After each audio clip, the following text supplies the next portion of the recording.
This is CBC Vancouver News.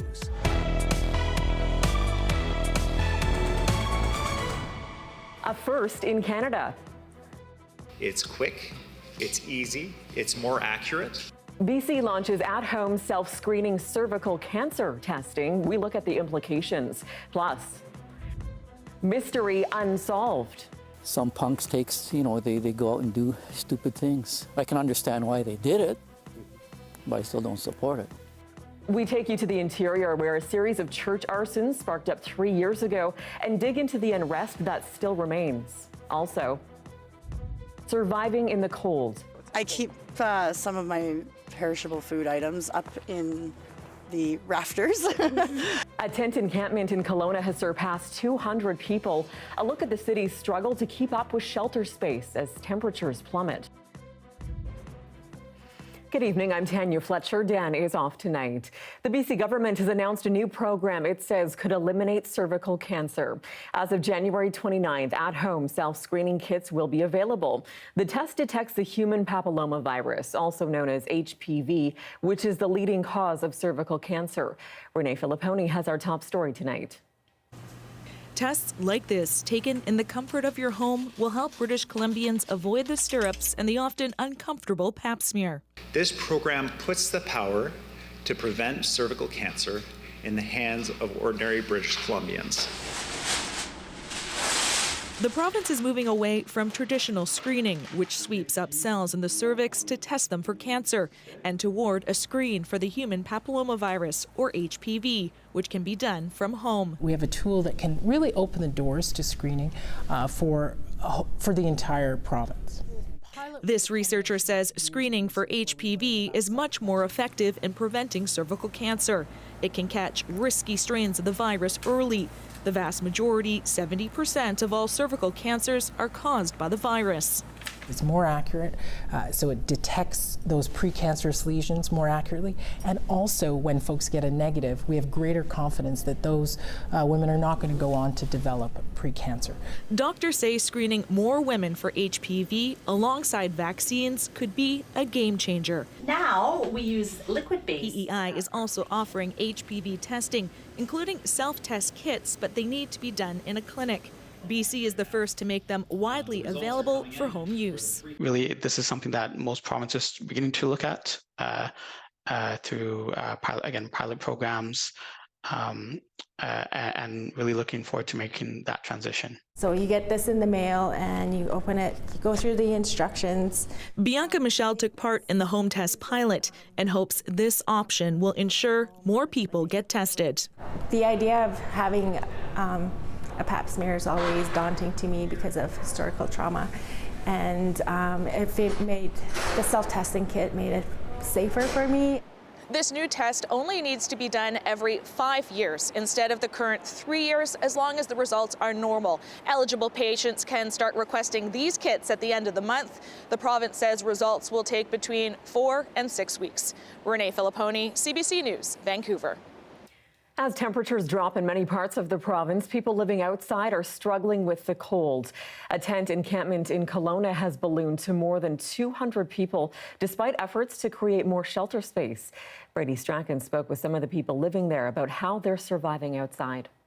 After a mild start to winter in Kelowna, a sudden drop in temperatures has exposed the harsh realities of living homeless. A little bit chilly, but not too bad. I'm pretty well equipped with my space. With no available shelter space, people are living at this encampment along the rail trail.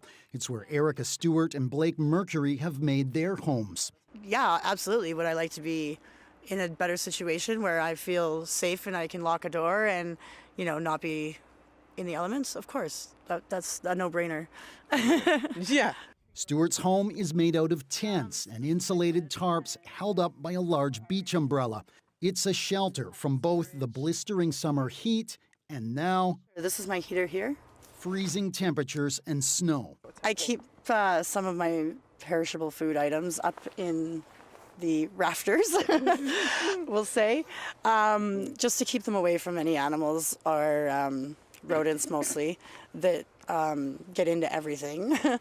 The city says there's an estimated 220 people sheltering outdoors here at this encampment. That's twice the number of people that were here last year. Now, the city is putting in 3 warming buses later this week as temperatures are expected to plunge. And then in February, there's going to be a tiny home village that will be put in this lot, but it won't be in place for this next cold front that is coming in this month. As the mercury drops, the risk of tent fires goes up as people here try to keep warm. Michael McEwen says he lost all his belongings when his structure burned to the ground just days ago. I was down at the other end and I seen smoke and light and came running back, and this is what I got left. Even if shelter space were to open up, some are reluctant to leave the community they've built here. Absolutely. I felt more of a sense of family down here with all these folks than I have with my own blood relatives.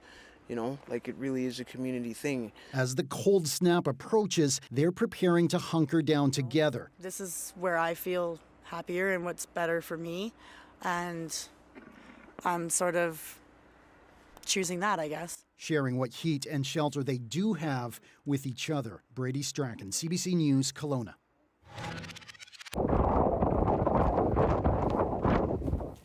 Well, this winter storm is hammering the island as well, bringing strong winds and high tides. Some pedestrian walkways in Victoria have had to be closed because of dangerous conditions. The Premier David Eby says he is profoundly concerned over serious allegations made by some search and rescue leaders in BC. Yesterday, the former head of the BC Search and Rescue Association accused the government of bullying and misuse of authority. You know, the search and rescue teams across our province are people, often volunteers, who get a call maybe in the middle of the night to go out and put their lives at risk to rescue someone who's in trouble. They deserve all of our support to ensure that they can do that job effectively so that people in distress get the support they need. He says BC's emergency management minister will be meeting with search and rescue teams to address their concerns. Richmond RCMP are considering dangerous driving charges against a man who allegedly tried to escape from police during a crackdown on illegal ride-hailing. Court documents say the suspect drove into oncoming traffic after realizing that he was the center of a police sting. Our Jason Proctor is back. He's been following this story and joins us now with more. So, Jason, take us through what led up to this. Well, as you say, Tanya, this was a sting. So basically, it was a joint operation between Richmond RCMP, the Passenger Transportation Board, and municipal bylaw inspectors in Richmond. And essentially, a bylaw inspector had lined up an illegal ride hail through this guy. Goes to open the door for the car, then kind of closes it, and that's supposed to show that, you know, the guy had intended to take a customer. At that point, according to these court documents, the driver realizes he's been busted and takes off. The police kind of step out to try to stop him. But instead of stopping, he allegedly takes off into traffic. And as you can see from this video, he essentially is caught on dash cam later at a nearby intersection, going right through a red light, weaving his way through traffic, which is going back and forth and kind of on his way to safety. And that ends up being the substance for an investigation which is now criminal in nature, as opposed to sort of something along the Motor Vehicle Act, which normally governs things like illegal ride-hailing. Oh, quite the incident there. And this isn't the first time that driver has been flagged with this kind of thing, we understand. What does this case tell us about attempts to curb illegal ride-hailing in general? Well, yeah, and you know, we hear about these crackdowns from time to time, and what you see really here is, I suppose, to some degree, how effective they are and how much they're doing to deter someone like this. Because actually, according to these documents, just a month before, he was caught by the same police officers in Richmond in another illegal ride-hailing crackdown. And a few months before that, he was caught in Burnaby and actually allegedly tried to escape police there, but drove into a dead end. So, you know, one of the things it really raises is essentially, who are you getting into a car with when you go through an illegal ride-hailing app? And that's what police are really kind of wanting people to know from this kind of thing. Interesting stuff for sure. Thank you, Jason. That's our Jason Proctor reporting. Thank you. Get it under the cover of darkness and I call that arson. 2 years after a string of church arsons, we visit the crime scenes in the interior where most cases remain unsolved. Stay with us.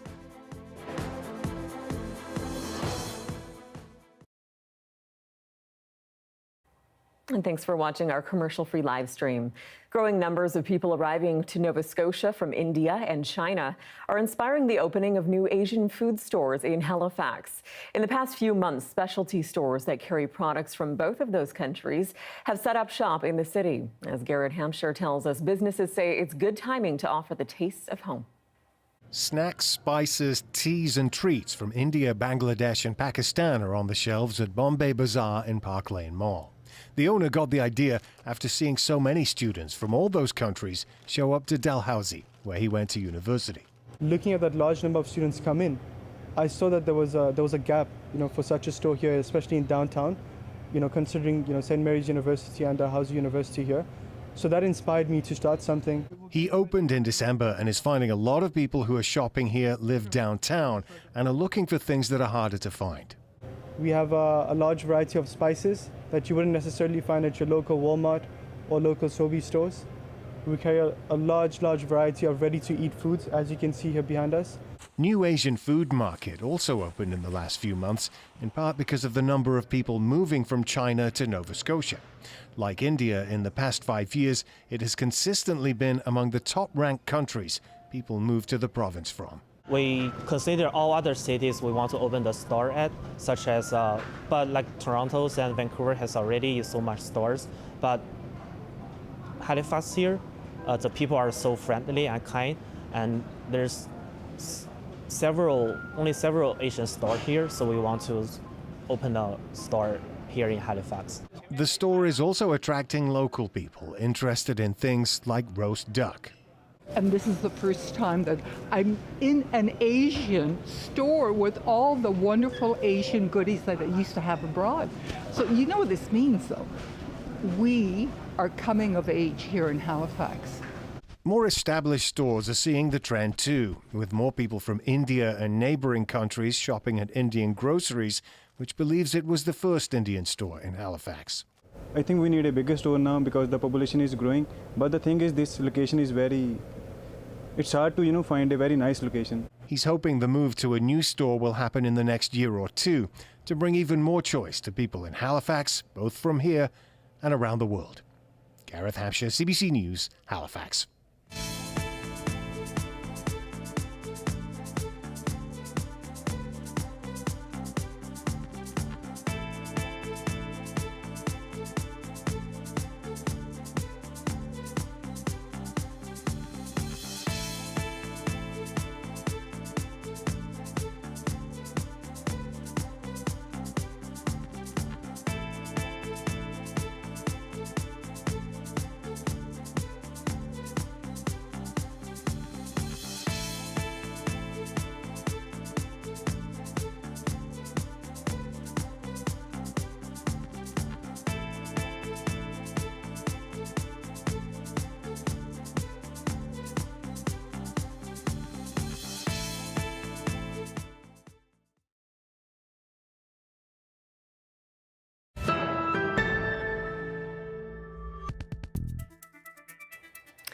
Welcome back. The summer of 2021 saw a wave of arsons targeting churches in BC's interior and then right across the country as well. Most of those cases remain unsolved. The CBC's Terry Reith visited the site of one former church in Osoyoos where deep-rooted unrest remains.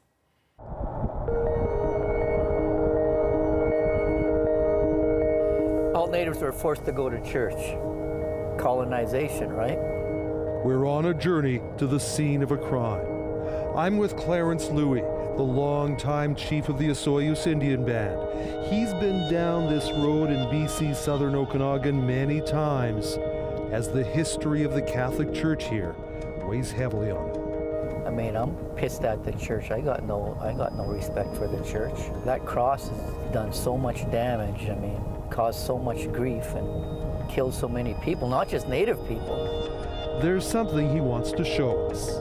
Just the building itself, I'm not talking about the religion or the symbolism of that. It's just an old historic building. This is an amazing site here. These are bighorn sheep.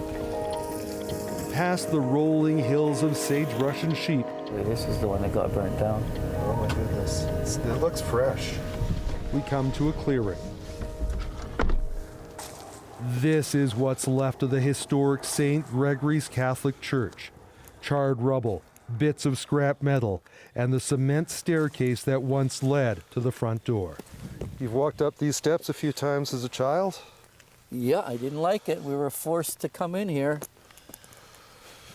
We were heathens, right? We were savages. We had to come in here and have the white man save our souls. That's what we were taught. Built in 1915, this historic church once stood as a gathering place. The church bells would ring on Sundays. There were potluck dinners and celebrations here. But in the summer of 2021, it was burned to the ground. So when I got the call, I wasn't upset. I wasn't teary-eyed or anything. I was upset that some res punks did arson. Whoever did it didn't ask for permission from the rest of the community or the chief and council. They did it under the cover of darkness, and I call that arson. Never found out who did it? Nobody knows who did it. We can guess. I don't think white people came here and burnt this down. I'll just make sure nothing lights on fire.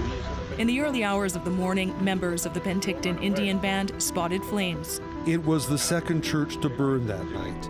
This one in Penticton, just a 1-hour drive away, was the first. Who's to say, you know, there will not be other similar types of incidents?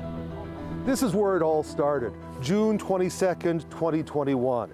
The dark of night, Sacred Heart Church in Penticton went up in flames. Just a few hours later, the church in Osoyoos was burned. Then later that week, 2 more churches in the South Okanagan destroyed by fire. And that was just the start of a series of church fires that have destroyed historic structures right across Canada.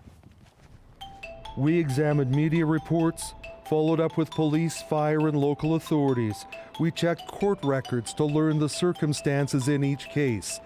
Based on our investigation, we found 33 churches in Canada which had been fully lost to fire since May 2021.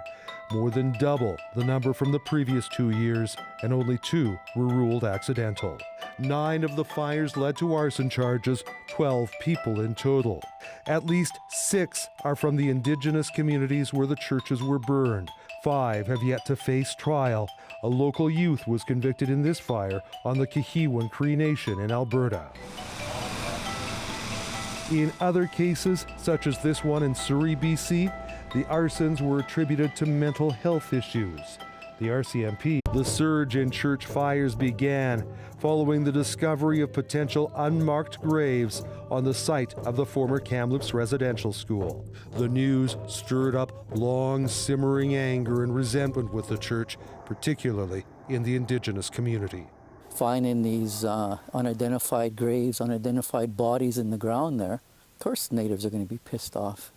Some punks they go out and do stupid things. I can understand why they did it, but I still don't support it. No matter if this is just a building, it's something that means to everybody in this village. Initially, the churches set ablaze were on Indigenous lands. Church is on fire, completely destroyed. Smaller, sometimes unused, often in remote areas. But that summer, fires erupted in churches big and small throughout Canada. Manitoba, Saskatchewan,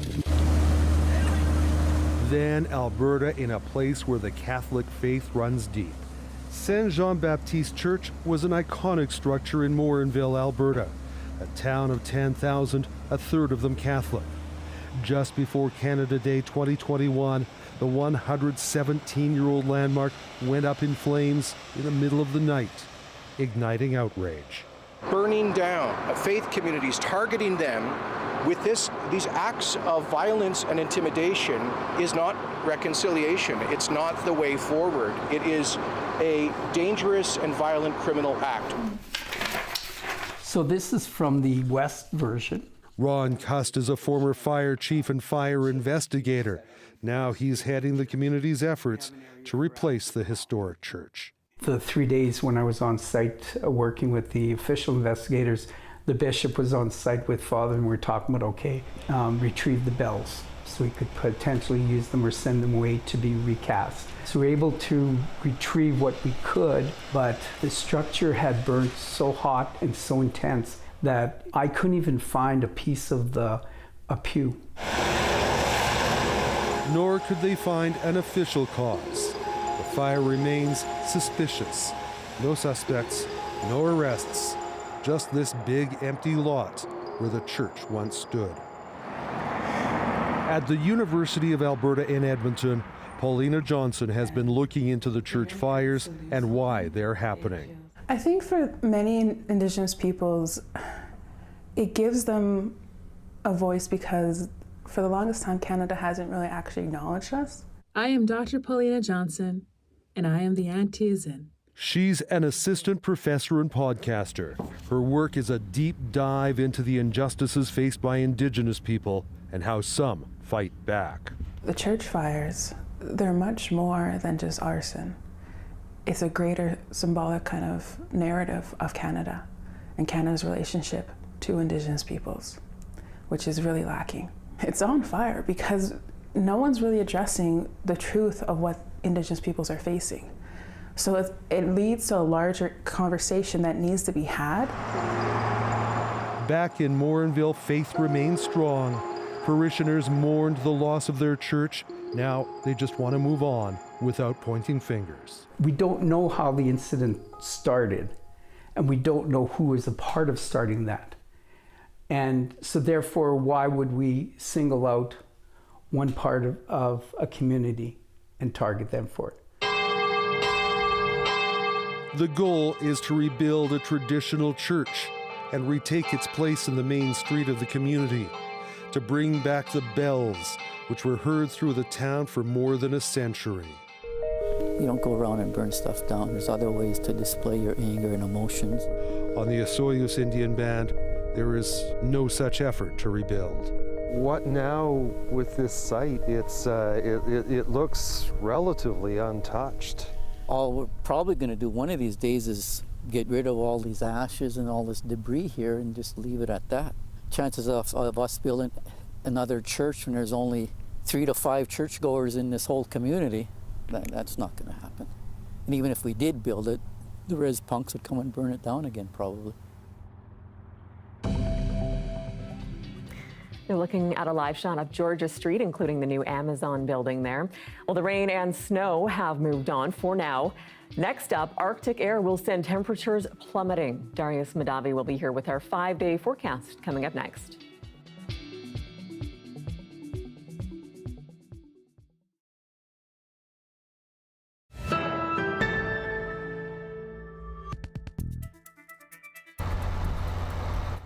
It has been almost 2 years since PEI farmers had to destroy millions of kilograms of potatoes because the U.S. border was closed after potato wart was detected in the fall of 2021.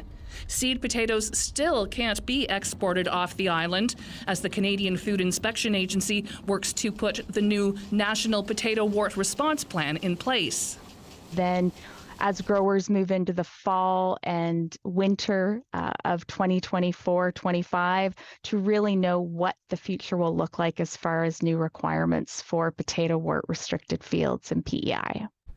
This month, CFIA is asking for feedback on 3 risk management documents. They look at biosecurity, seed potato production, and how to categorize fields connected to potato wart detections. The agency has also launched a new online tool where properties can be checked to see if there are any restrictions in place connected to potato wart, to help potato producers make informed decisions before they purchase a piece of land.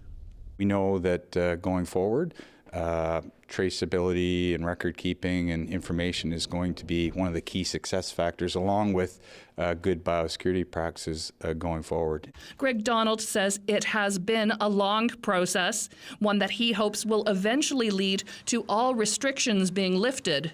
We're going to be probably the most trusted place to buy seed or any potatoes from, for that matter, because of all the testing and surveillance and work that's been done here. There is still discussion over what should happen to the fields where potato wart has been detected. There are 37 so-called index fields, mostly in the central part of the island. It's already the case, but to formalize where there's an infected area of the field, that there'd be legislation in place to ensure that potatoes will not be produced in that area. CFIA is also working on the latest National Potato Wart Survey, but it released the results for PEI in late December. They showed no new detections in the soil samples taken from island farms. CFIA says if all goes well, the new National Potato Wart Response Plan will be in place sometime in 2024. Nancy Russell, CBC News, Charlottetown.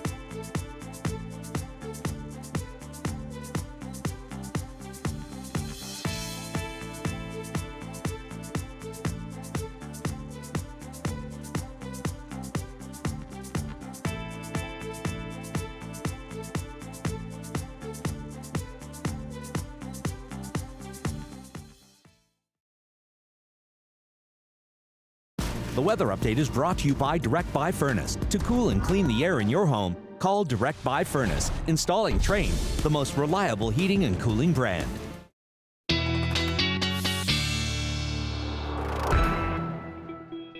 Darius Madavi joins us with a look at the forecast. And first, Darius, the data is in, and last year smashed temperature records. That's right. So the previous hottest year on record, 2016, was blown out of the water, 1.48 degrees Celsius above the pre-industrial average. As you take a look at this map, keep in mind the reference period here is 1991 to 2020, not pre-industrial, but already you can see just how much orange there was around the world, how much hotter it was, including here in BC. We were a few degrees, or part of a degree higher than typical. And again, that's based on this reference period. If we were looking at pre-industrial, it would have been even worse, which is why it's very concerning to see this much of a jump compared to the years past. It was unexpected. It was a lot of these marine heat waves around the world that really contributed to the record being broken, as well as El Nino, which is continuing into 2024, which means we might see the record broken once again, just like we did with 2015 and 2016.